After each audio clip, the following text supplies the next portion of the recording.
This is rolling. Welcome everyone to Flights Contributors Meetup. This May 9, a holiday in Germany and many other places. And so thank you all for joining today. Okay, I don't think anyone is joining for the first time this day, so we'll skip that section in the agenda. The first thing we had, again, let me share the link here for those who just joined. First thing we have here is the updates to the project isolation PR from Rob. I know there was already some comments. There were some comments from Katrina around this, and Rob already sent an update. But not sure if Rob wanted to comment something or anyone else.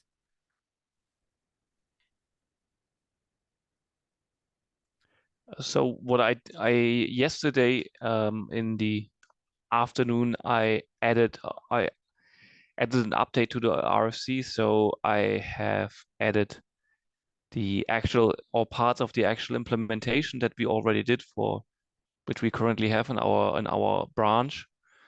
And yeah, so that's a little more concrete how it really looks like at the moment. I mean, it's open for discussion. That's how it works for us. But yeah, if there are requests to change, I mean, I guess that's what the RFC is for, right? Could you maybe summarize how the middleware works and where exactly in flight admin changes would be needed? Sure. So the interceptor itself is activated. It's activated based on configuration if you want to enable the project isolation. And what it does, it goes into it tries to find out which type of service or which endpoint you're currently calling. And this is, according to me, currently the biggest weakness we have, because it's quite a long list. That is because the request objects of the single endpoints, they do not have a common structure. So the project ID that we need in order to find out which project actually to be accessed is always like put in a different field. The structure is always a little different, and that means we actually need to put in this piece of code. I mean, I didn't. There's more endpoints there, but I didn't want to bloat it up. So we have like 40 different endpoints. We are currently checking if that is if that's the current endpoint.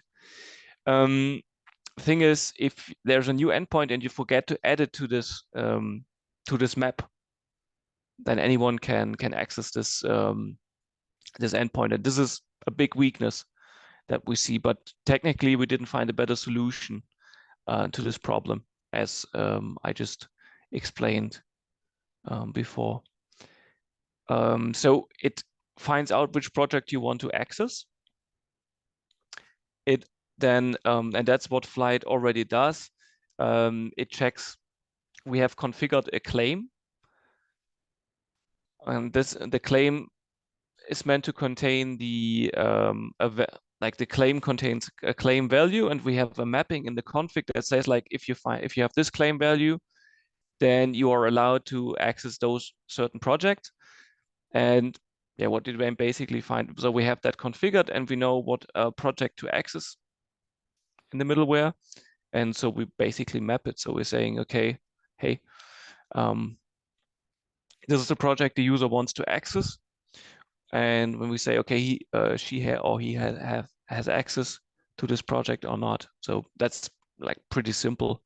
What we found out is based on the protobuf files that actually only the admin service endpoints are affected of those changes. And yeah, so we already like have it in use in our flight installation, or we've tested it intensively. We're actually taking it online tomorrow in the morning, because most people also have a like say take a day off tomorrow, so there will be less traffic on the cluster in case something goes wrong. And yeah, so for us, it seems like it works. It's a solution that's good for us, but I guess maybe there might be different considerations depending on the by other contributors. So yeah, well, it's open for discussions. I also have like at least one alternative how we can also implement it based on not using claims, but maybe by configuring like instead of using claims on an ID token or on the user information, we could also rather use the subclaim that's always there on an identity token in order to find out, okay, this is the user, and we can, instead of using those claims in the configuration, we could also configure the users and then the projects they allowed to access. That's maybe an alternative we can choose. But yeah, I would really appreciate some comments on this project isolation idea.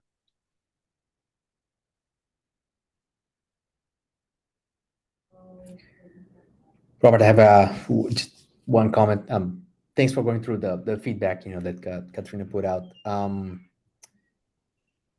Have you thought about like extending this idea to like other dimensions, like not only project, but I don't know, you want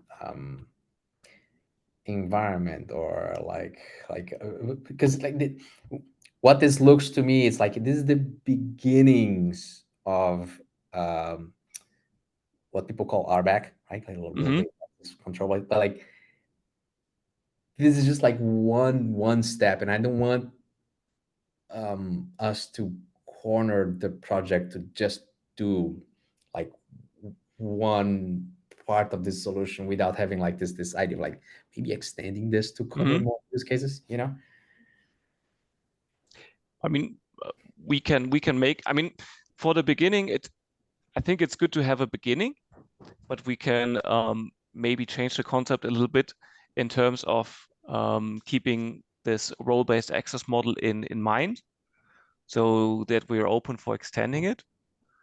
Maybe we can also contribute on this. If you want that to be honest, speaking honestly, I know that Union AI or Union has in their product has already a feature for role-based access model. And to be honest, taking it that way, calling it project isolation and not making it our role-based access model was actually the idea, not to get in conflict with this enterprise feature actually. Got it. So, yeah, but if from Union side, if you're open to it, I mean, we're fine to take it a step further and make it like make it the beginning of a real role-based access model. I think starting with project, I think it's great. I just don't want this to conflict with what with the commercial offering, which the feedback that Katrina already gave, like, will point us in that direction. So I'm okay with that. I'm okay with the way this thing is now. Like we have this very technical problem that I think we should solve in a more principled way of like, how do we make sure that this applies to all endpoints? But that might not be necessary to be discussed like in the RFC itself. It's a problem with really like any interceptor that you add. So yeah. Do you think it would be possible? You say that we need to list all 40 endpoints here because they don't have a common interface of how the project is specified. Do you think it would be feasible to, in the first step, kind of refactor that all of these services follow a common interface for how things like project, domain, etc. are specified, and then have one interceptor that's a lot simpler? I mean, I understand like that's a big thing, right? But this would be a big breaking change, like a big change to the API. I mean, for sure, it's possible. I guess it's possible, but that would mean like being completely like pragmatic. Like I don't think that's feasible. Like if we're going that route, we should maybe call this flight 2. Like major version break. Like it's. But that's not to say we can't find other creative solutions for this specific problem. Yeah, I think it's a nice feature to have this. Have a bit mixed feelings because I worry that that it could be half baked if it's easy to mess up when you add a new service, right? So this is why I'm a bit hesitant. It's opt-in, so that gives us time to like really iterate on a That is true, solution that yeah. can solve like this very specific and particular problem. Like, how do you cover all endpoints without having to necessarily maintain them manually, right? I'm not an expert on gRPC code generation, stub generation, but maybe there's a way to when the definitions, the service definitions get compiled or get transpiled into Go code, maybe there's a way to also make sure they are like ending up in a map like this automatically, so that way you don't miss them. Maybe that's feasible, but I'm not an expert on this. Can I ask one more question, Robert? Sure. Do we have to list all endpoints here in this interceptor, or do all endpoints have to implement logic? Like, is it at least central in one place in the interceptor?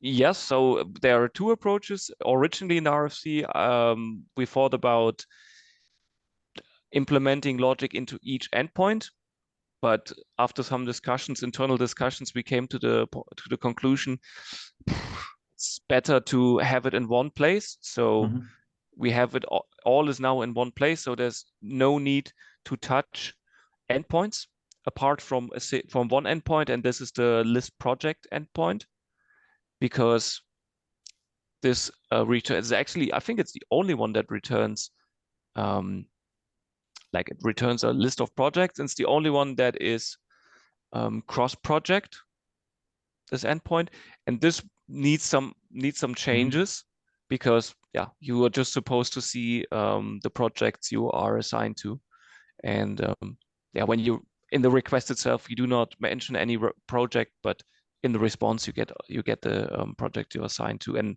yeah, we need to do some filtering there. I like that at least it doesn't have to be implemented on all services. I think that's an improvement. Yeah.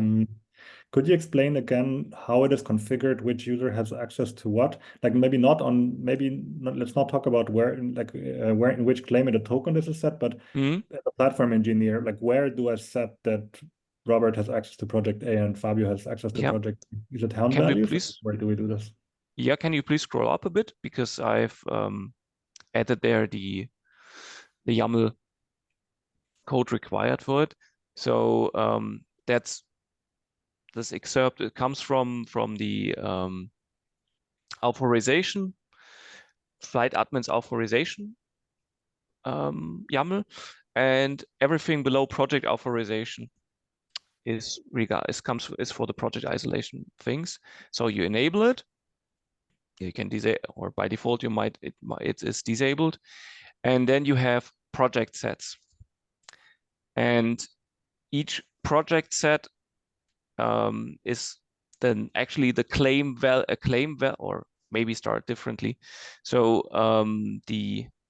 there's a field called user auth, and it has one property called claim, and this is the claim that it must be extracted and checked. And this claim can be in the user access in the user token and the access token, or it can also be in the user info endpoint. So it then takes this, and this claim in this case is entitlements, and the values are the values it checks are user project under user underscore project 1, user under project 2. So a person who has the claim entitlements with the value user underscore project 1 will have access to project 1. If somebody has the claim value admin, she has access to project 1, 2, and 3. And what does the client have to do to get the claim into their token? Well, that's then depending on the so that's part of the OpenID implementation. So on the actual identity provider, you need to configure an identity provider. Using Keycloak, for example, that's fairly simple. Exactly. Okay. Yeah, well, it got it. depends on the IDP. Again, there are IDPs, if you look, for example, are using Google, you cannot easily add claims as you want to. That's not.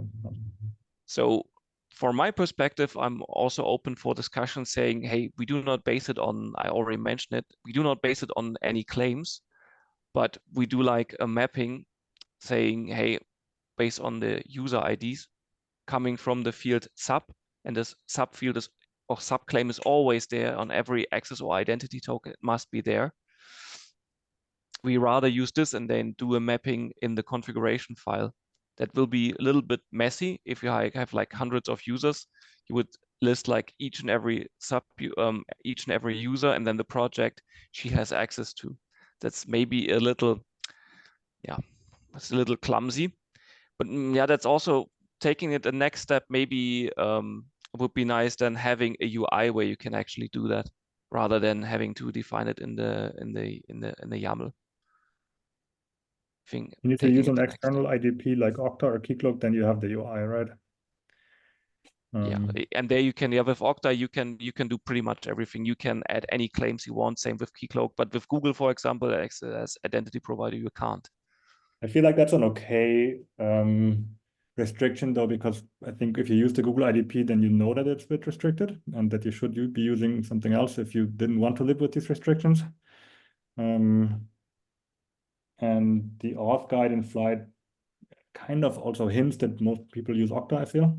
We don't, but so I feel like that would be fine. I think we shouldn't go in a direction where Flight becomes an IDP and has a UI for that.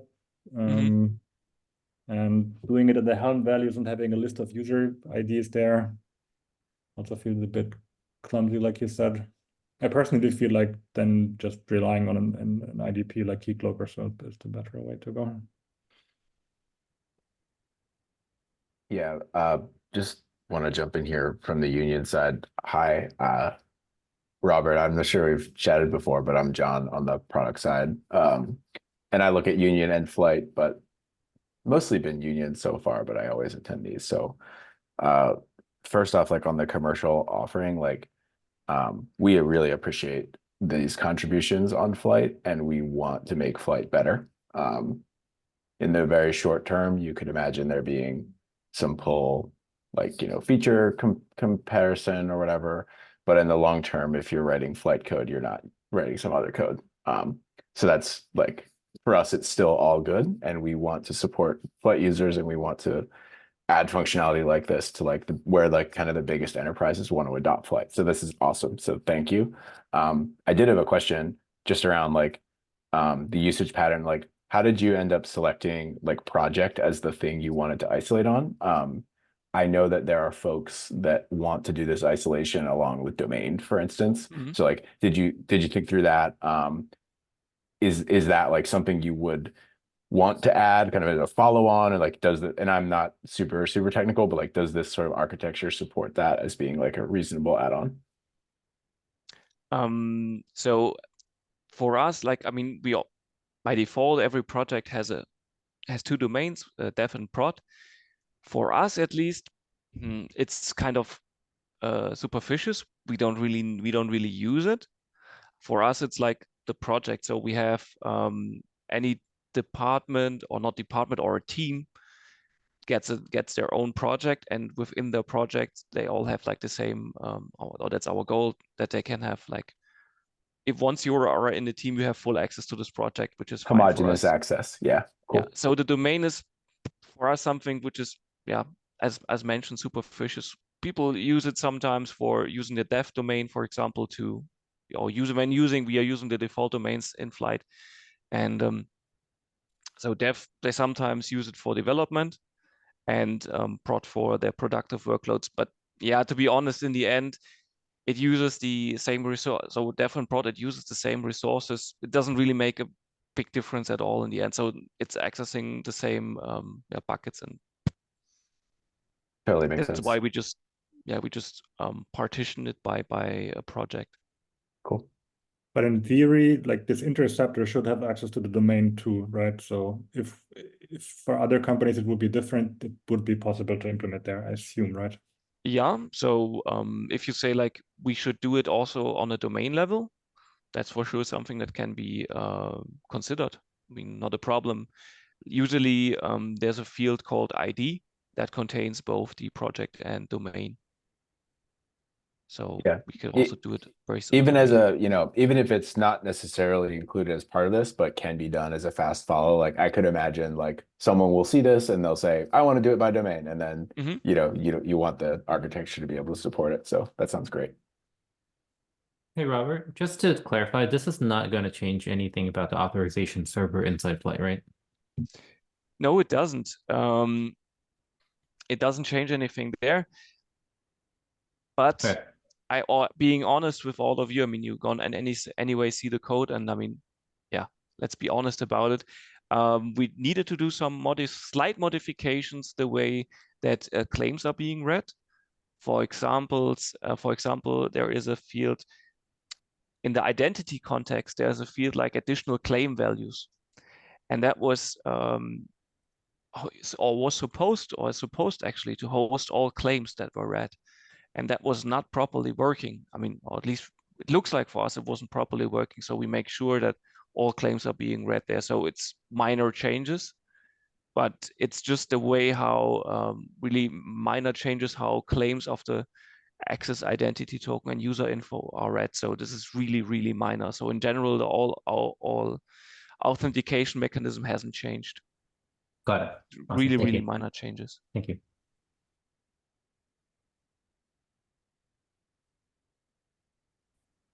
Right, thank you all. Any other comment or question?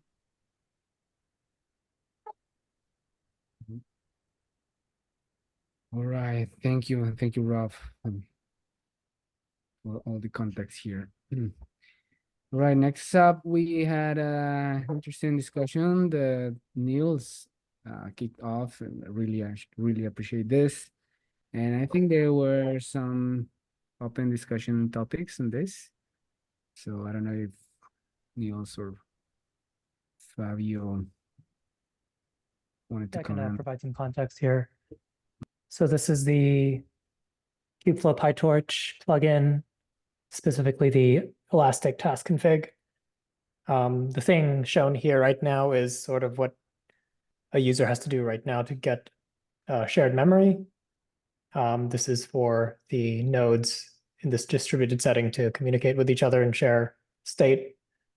So the proposal in this is basically to figure out a way to not have to write all this boilerplate to get a reasonable default behavior out of the system. All these values are like just what I hacked together, right, in my examples. So they are not set in stone. So there are a few discussion points below just about what the timeout value should be, how exactly to expose the shared memory configuration. Should we even expose like specific values, or should it be kind of just hard-coded? So yeah, I'm gonna open it up. Let's maybe talk about how we I mean, I wrote the Elastic plugin, and I appreciate that you want to improve it, and I agree with all of what you wrote. Shall we talk about the technical details of the timeouts, the values, etc.? Or should we discuss this somewhere else and discuss how we tackle it? Whether whether you do it, I do it, we share the work. Like my question is on what level do we want to discuss here? Sure, I think Yi sort of volunteered himself. I don't know. Sorry, Yi, if I misunderstood you, but you said you would help out here. Yeah, I was going to work with you and whoever else is interested in the actual implementation, but I'm not sure about the not being a deep PyTorch user, or especially a KF then PyTorch I can user. definitely review. Yeah, because that'd we be use appreciated. Thank you. Okay. Then so you'll do a PR, Yi? That was the plan. I'm not. Okay. I'm not like that set on this. Right? If you want to take it over, it's totally fine by you. Okay. I don't have a strong opinion. But both fine for me. Then let's maybe talk about these 2 points here. Niels, you in your initial configuration for the shared memory volume, you put an amount. We don't do this, and we never ran into an issue with it. So my question is, did you run into an issue with it where you needed to specify an amount, or is it just kind of the first thing that you hacked together and then stuck with it? I can't. I feel like any recollection now will be made up memories. So, but I think I was doing something with deep speed, and something wasn't working, and setting that value actually made it work. So, but I could be misremembering this whole thing. Do you know how? I actually haven't delved into like what is the value set for that automatically?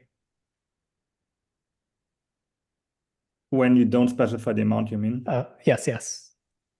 I never looked into it, honestly. Okay. But we run hundreds of these a month, and we never ran into an issue. So I would be interested whether we need to specify the amount, but I never was in a situation where we had to. And also with deep speed, we use it a lot. And Okay, perfect. Give some context here. This is a shared memory, so it's backed by RAM. So if you have big boxes, and that container has access to that, you can use as much RAM as you want. But since you've never seen a problem with this, Fabio, like I don't know if we would get any value out of exposing that as part of the interface for this, you know. I mean, it will be limited by what the container has access to. So yeah, like, not break something apart from your own job.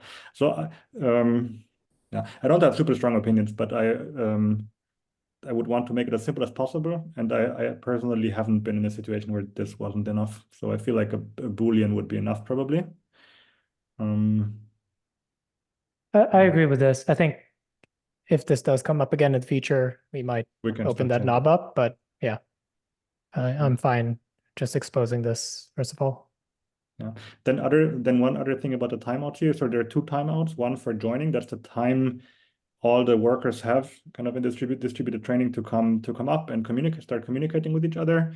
And basically situation where you need a long join timeout is if you have already some GPU nodes running. So some workers are super quick to start, so they have their GPU immediately, and then some other workers are unlucky and there is no GPU node for them, so they do a cold start, need to scale up a node, need to pull the image. So that time difference is what needs to be covered by the join timeout. And you had an hour in the initial config, and that's just probably value that always works. But what might end up happening is that one GPU just idles for an hour and the other one doesn't come up, right? And then that's probably why our bills were so high for a few months there. Yeah. So I guess it's also different for different cloud providers, but I feel we should put the time here that it takes for a cold start, because then like if a node comes up, how long does it take for the node to come up? Maybe 3 minutes or so. Then how long does it take for the image to be pulled? Maybe if it's a giant image, which easily happens if you have torch in there, maybe it's like 5-6 minutes or so. Let's add some margin. So I feel like 15 minutes. If it takes more than 15 minutes, my argument would be then it's fine if you need to adapt the config, because it shouldn't take longer than that. And maybe you should think about gang scheduling, because then you don't have this problem at all. So I feel like 15 minutes from my perspective would be a okay value, but please disagree if you think differently. But then the last point is we need to figure out what this other timeout is here, because I don't know what it is. Is it the kind of the timeout of the process group, or distributed in a process group? Is it that one? We just need to figure that out to come up with a reasonable value. We don't need to do it here, I guess. Yeah. We can do that, I think. So that could just be whatever, like if rendezvous config is none or whatever, like do we want that to override? Because there are other options in there, right, that someone might want to set. Or are those the only 2? I need to look. I don't know, honestly. You mean whether we put that into a rendezvous config if the user specified a rendezvous config that doesn't have this value? Yeah.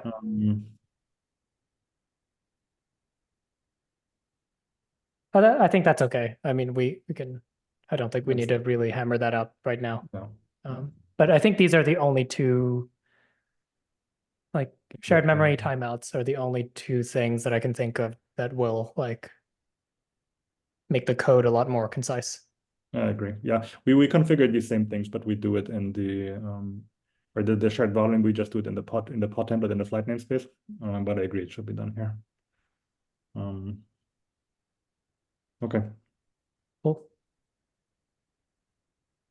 I think we can discuss async how we tackle it exactly, right?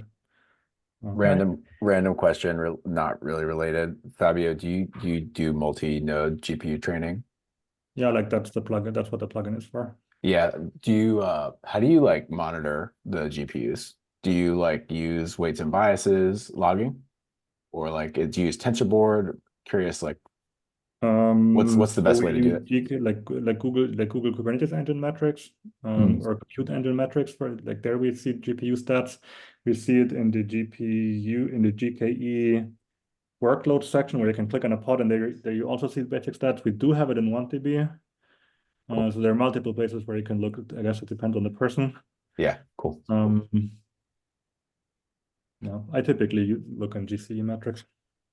That's great. Yeah, just we're building something in that area, and I'm just trying to understand like how many GPUs should I plot on this one chart before I say go to this other system that's better at analyzing GPUs.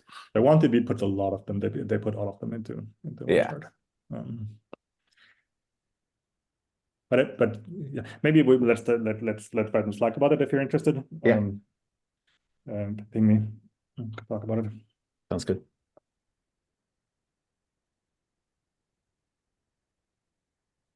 Cool. Thank you.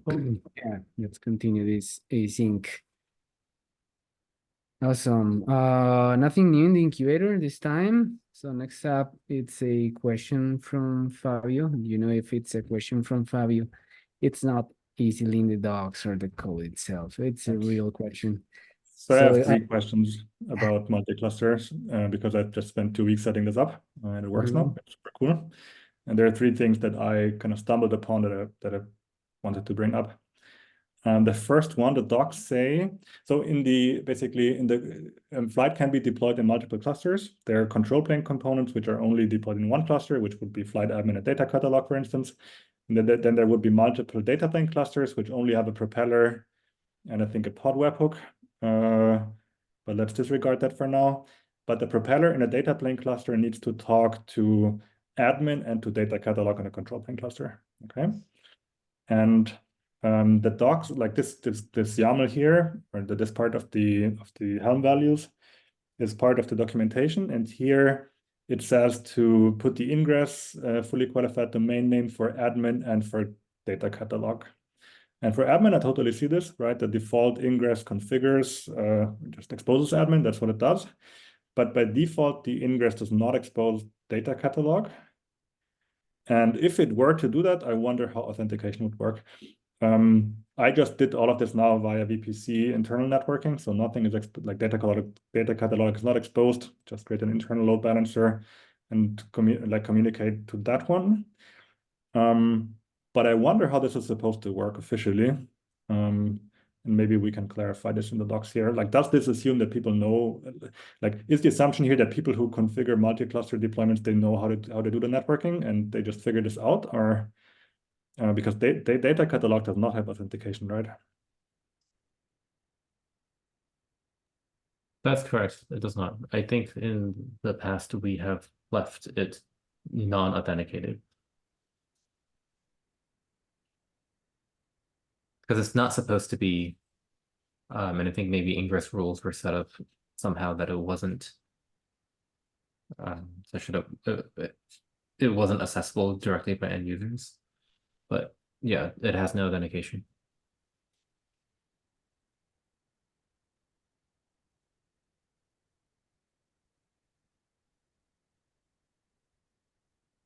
I feel it's So- like it's not a good idea.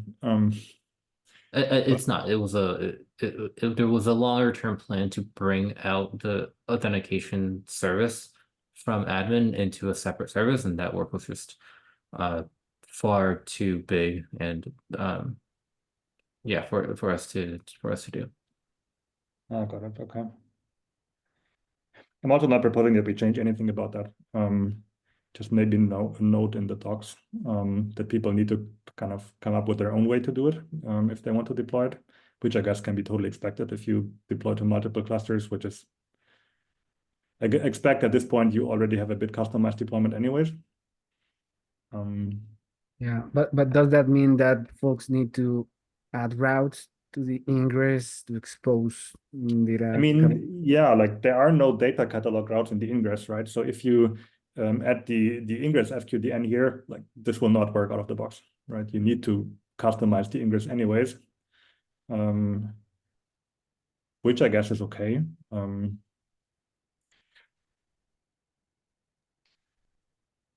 Yeah, the problem is that it is not documented or mentioned anywhere. I guess that's the one of the problems here, right? Yeah, I'm not proposing to add any functionality. I just wonder what we should write in the documentation. Should we warn people about that if or should we explain to them that they need to add data catalog to the ingress? Do we warn them about authentication? Do we tell them, hey, just create like an internal load balancer and route via the VPC? I feel it's a bit ambiguous here, and I wonder whether we want to improve that or whether we just say, look, if you deploy to multiple clusters, we guess you know what you're doing. I don't think we should be too prescriptive, but should let them know that this is a problem they need to solve. Like explicitly in the docs. Let's do it like this. I'll make a PR to the docs and I'll write something that Propeller needs to talk to data catalog, and kind of you need to come up with a way for that. There's no official recommendation. One way would be to do it via internal networking. Thank you. At least then I would feel better with that, because then we explicitly put it into the user's responsibility, and we don't tell them, because somebody might put data catalog into the ingress and then all of a sudden kind of the thing is publicly in the internet, and yes, the client can't talk to it, but you can still talk to it if you want to. And that will be for a combination of multiple use cases. I mean, multi-cluster authentication and catching, right? Yes. Okay. Got it. Yeah, I feel like Yeah. a disclaimer would be enough here, probably. But, people need to think about how they do it.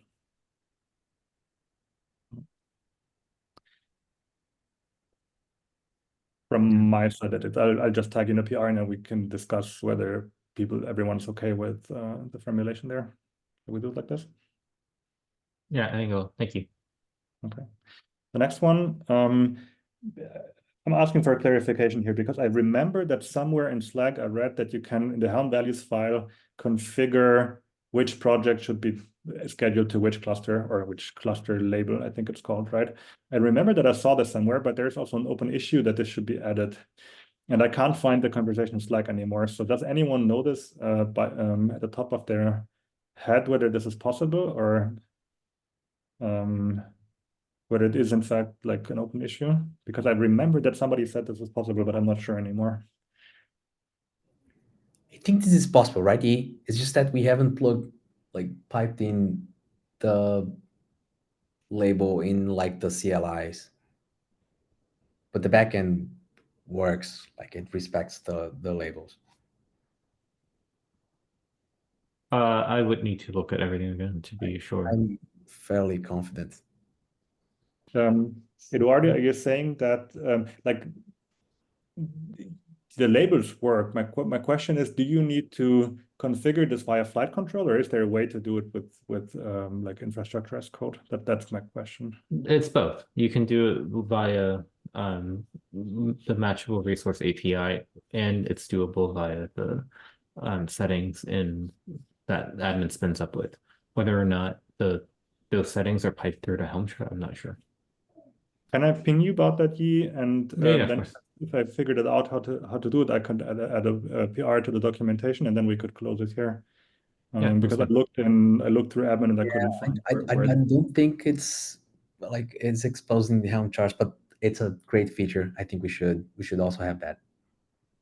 Is it like you cannot in the Helm chart, but could I pass it, like, would it be possible to pass it to admin via a CLI flag?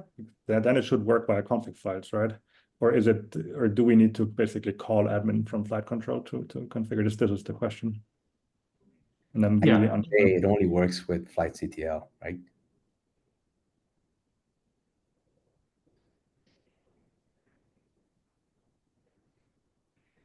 Let's talk to this offline.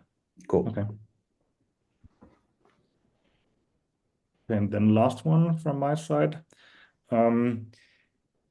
So there is a use case where the control plane cluster should also act as a data plane, because we already have a cluster. You pay, I don't know, $100 for it a month, and you might want to schedule jobs to it. At least I want to do that. And currently, in order for flight admin in the control plane flight admin to schedule jobs in like its own cluster, which then acts as a data plane, I would have to kind of create this token for flight admin, copy it to the Helm values, even though it could just use in-cluster credentials. And I would want to just be able to configure, hey, this cluster here, call it, I don't know, X, and use in-cluster credentials. Do you think that is reasonable? If yes, I would open a PR. It's just 2 lines. We just need to check here if cluster is set and kind of it's not, and it's not using in-cluster credentials, then we would just jump to the next, to the else statement and use in-cluster credentials. Basically, the use case is I want the control plane to also schedule jobs in kind of the same cluster, and I just want to pick up in-cluster credentials. I don't want to explicitly create this token for flight admin and copy it into the Helm values. Yes, a reasonable thing? This is a reasonable thing. You're not the first person to ask this, and the last person to ask this what's the workaround that you mentioned. Okay, I'll open a PR then. Yeah, thank you. Okay, that's it about multi-cluster. It's a really cool feature. Thank you for this. Thank you. Awesome Okay, feedback. then the next thing is also something that I wrote here. We had this this effort of figuring out which plugins are maintained how well, and recently you and I talked about the Pydantic plugin, because this was merged like half a year ago. Was an issue reported with somebody trying to use it and kind of it's not working as expected, and the person who wrote the plugin is not using Flight anymore. So I've been thinking, for users, it's very difficult to see when they install a plugin to figure out how well it maintained it is, who maintains it, etc. And I feel when somebody opens a PR with a plugin, I reviewed one today, my former company, opened the PR. Kind of currently, I feel the PR, when a plugin gets added, it needs to be needs to fulfill a quality where kind of union or like maintainers are able to maintain it even if the original author disappears, right? And I wonder whether there should be like a stage where there could be something like contrib in other projects, FlightKit plugins.contrib, where it's very clear that maybe this is kind of a thing that some people maintain. These are the people you should reach out to if you have a problem with it. And then we only promote this plugin to kind of the main FlightKit plugins if it has been used for a while, if kind of there's adoption, and maybe if the quality can also increase over time to a point where we feel like, yeah, this is something we can maintain. I'm asking because the plugin that I reviewed today from a former company, I wrote the first version about that like 2 years ago, but looking at the code now, it's very complicated. And in this case, I know the company, they would maintain it probably, but it would be difficult for somebody else who doesn't use this tool to maintain this. So this is where this question comes from. I love that, the signal that this is a plugin maintained by an external contributor is in the code itself. It's not like maintained in a separate table. So great suggestion. Get my vote.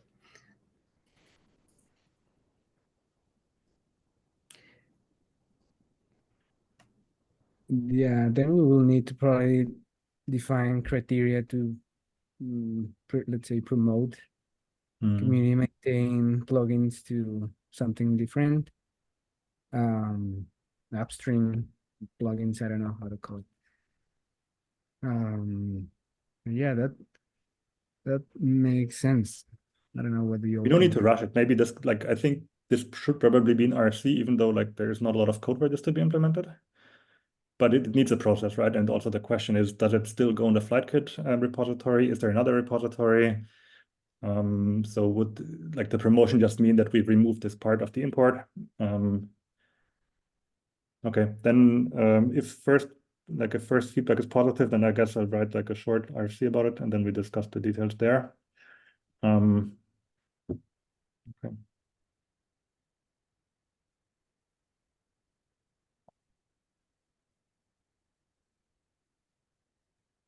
Yeah, that's it from my side. Yeah, thanks. Okay, yeah. Thank you, Fabian. Right, next, and seems like last one, local pip installable packages in image spec. Yep, that is me. Okay. Yeah, so this is it's kind of a proposal for a kind of a smaller problem that speaks to maybe a larger pain point of like, how do I organize my FlightKit project? But I've seen this and I've wanted to do this as well myself, but I've seen this in the open source Slack as well. Like, say I have this project, I have tasks and tasks up high, workflows and workflows up high, and then I have a setup up high associated with this source package. Currently, like, I need to figure out how to so there's like PyFlight run, like fast registration mode, and then there's like baking in this into the image for like production. So this, I wrote this really quickly, so maybe a lot of it I haven't thought through too well, but basically I want to be able to bake this into my image spec at build time somehow. But then also when I make local changes to like module A, and I PyFlight run remote this, that should also be accessible in the container running remotely. And I understand like we have the root, like /root and Python path, and like today you have to do this copy all thing that just moves all the files there. But it just, it would feel cleaner if it were actually installed. Like with pip, or I know Thomas uses wheels in Union AI side of things. But like, again, not super tied to any particular solution, but this is the problem statement of like, I would like to keep my main like business logic or whatever inside a pure Python package, and then structure my project in this way so that like I can cleanly separate Flight from Python.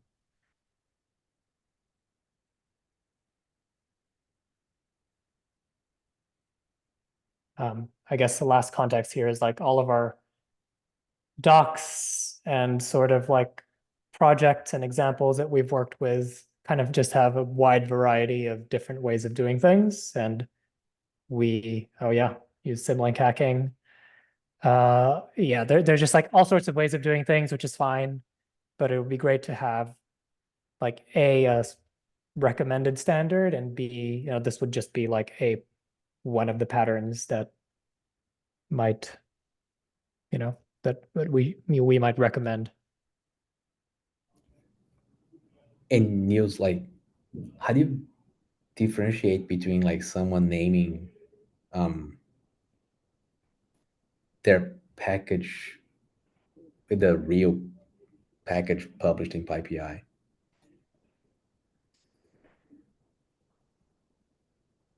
Yeah, I think I try to gesture at this through local packages.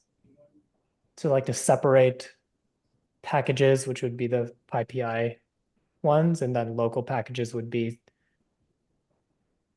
it'd probably need more than just the package name. It might need the directory path as well, or I don't know what else, but This Probably the might be a directory mapping. path is enough, right? You don't need to like you do pip install -e path. You don't specify the name. Probably Right, the yeah, directory is you need to pass. That's true. Yep. So this would just be a lot more targeted version of copy all, which is what I use copy all for, is to have my Python package be accessible in Python path.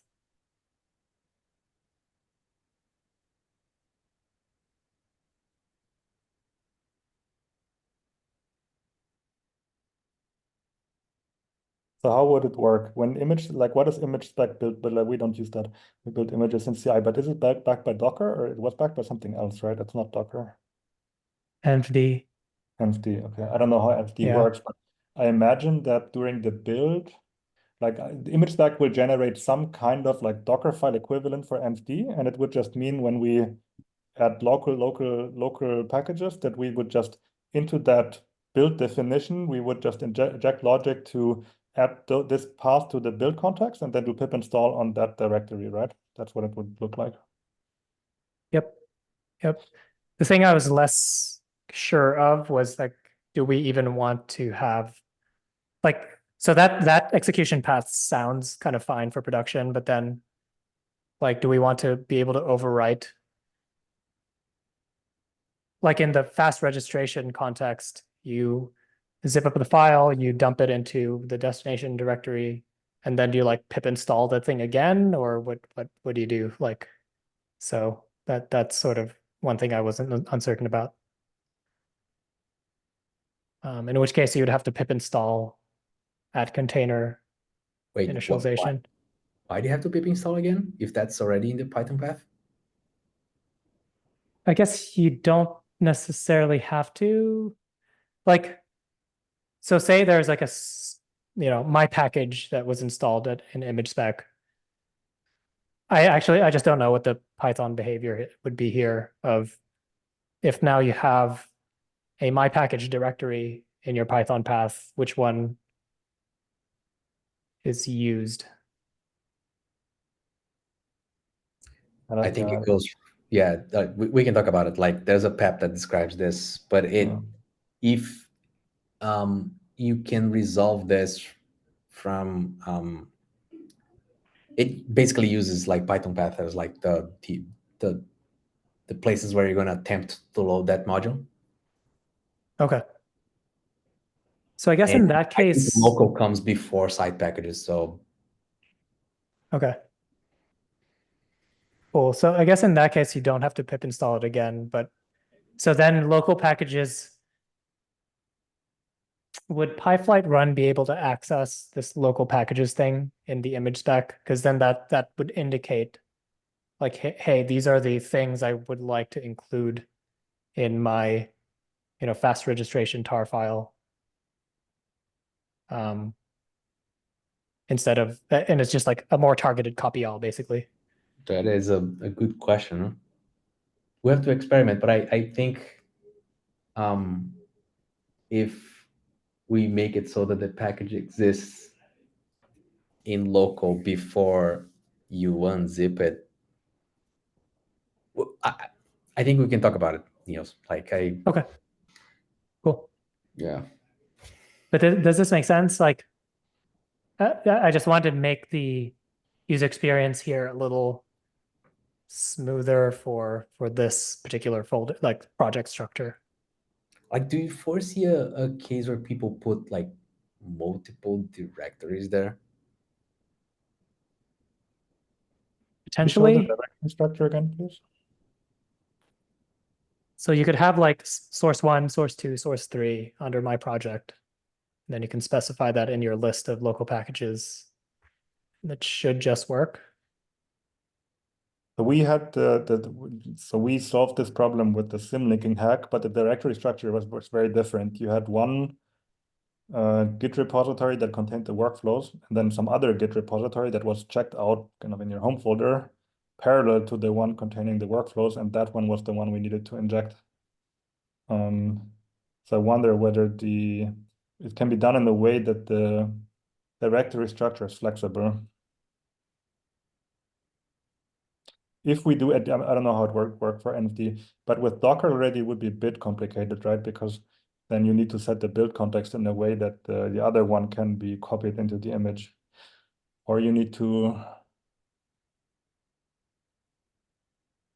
or there's a way to also pass additional build contexts, right? I don't know. I feel like it's a general decision whether it should be built into the image, installed in the image, or whether it should be injected by a fast registration. Maybe that's the first question to discuss. Because it's two different things, I'd say. Yeah. And maybe adding to that, I feel like the cooler one would be via fast registration, because we don't use image spec because our images are built in CI, but still we have the problem that sometimes you want to develop another package that is installed in that image. So if it was done via fast registration, I think it would be more generally usable, because I feel like not everyone uses image spec, and still this problem might arise.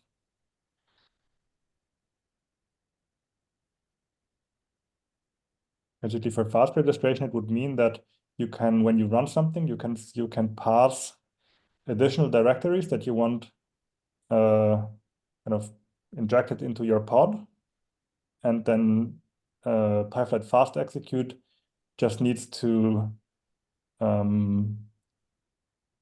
ensure that wherever this package is unpacked to is part of the Python path, right? Problem is you have to control where the packages are unzipped, right?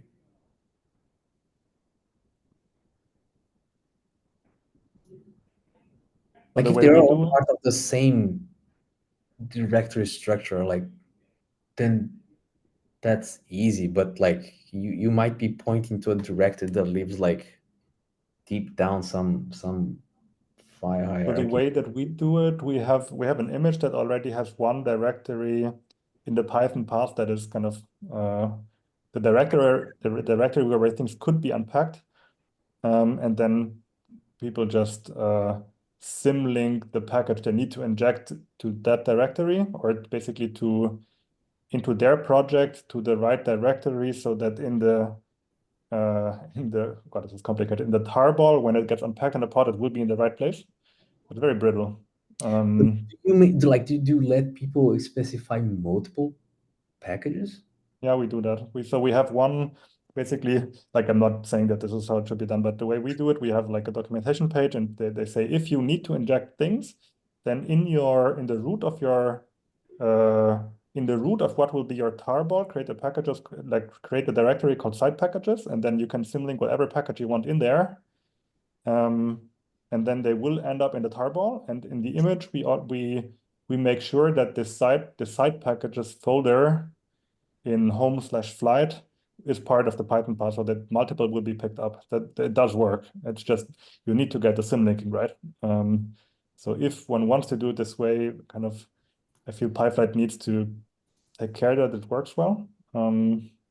Maybe that's the limit of my Python knowledge, but I'm not sure. Like, is there a benefit to installing over making sure something is on the Python path? Like, isn't it kind of equal citizens? I'm not sure. I think if the install brings in more stuff, but if it's just copying code, then no. Right, the pip install might be running other stuff. It's just what I'm saying. Yeah. Yeah, like if you have custom code in the setup.py, you mean? Yeah. So you'd have to assume that just everything, all the code in that directory is all you need. Which for the 99% of the case is true. Yeah. I mean, I think like my take on this is that this is sort of opinionated, and I guess the tension is like the flexibility versus opinionated, how opinionated we should be about this. So this may be more of a union thing, but I did want to just bring it up here because like image spec is in the open source. And we should probably talk a little more about like how we can make Fabio's idea work, make this, maybe like building this in PyFlight fast execute will make this more usable, and also the image spec case also.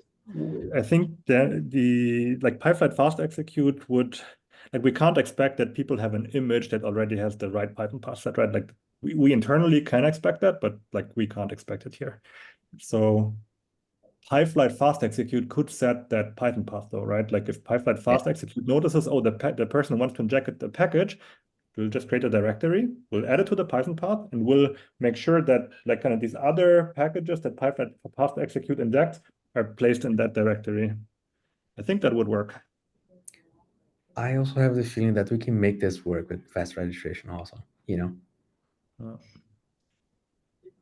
But yeah, I just want to make sure that, you know, the original problem is solved with image spec, because we're having other issues with image spec. And would that like solve your problem here? Or is it kind of, did I derail the conversation to something different? Yeah, that would solve the problem. Like another approach, yeah. Like the pip installing isn't maybe such a big focus. It's just, you know, to have something a little less that feels less hacky than copy all, which, you know, if you're not careful about your you know, what else is in your directory can be a foot gun in terms of like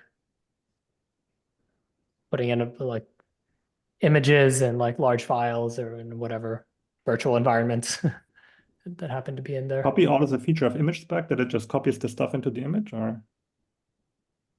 It's a fast registration feature, I think, Oh, independent of image spec. okay.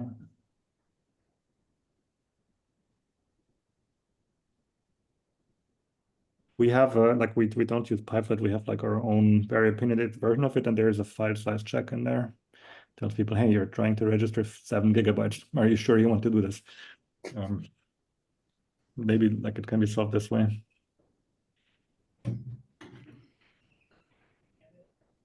Yeah. But let's say it like this. I think there's a need for this because we wrote like an internal documentation page of how you can hack it together. I would appreciate if this existed kind of officially supported on open source. And I would appreciate if it wasn't image spec because not everyone uses NFD. Yeah. So if it was done via fast registration, I think it would be pretty cool. Yeah, like a source, something include source or something flag for specific directory it paths. could be as simple as that, Niels. Just mess with the sys path, point to the thing that exists, and call it a day, you know? Yep. And then I guess it would show up in the container in the same path, or just like the last component You of need that to path. create the folder for it, I guess. Yeah. So I think that's fine. Yeah, we can create like a. I'm not sure if I'm messing with Python terminology here, but we could just create on the fly, like PyFlight fast execute could create a side packages folder, add it to the Python path, and just put the stuff there.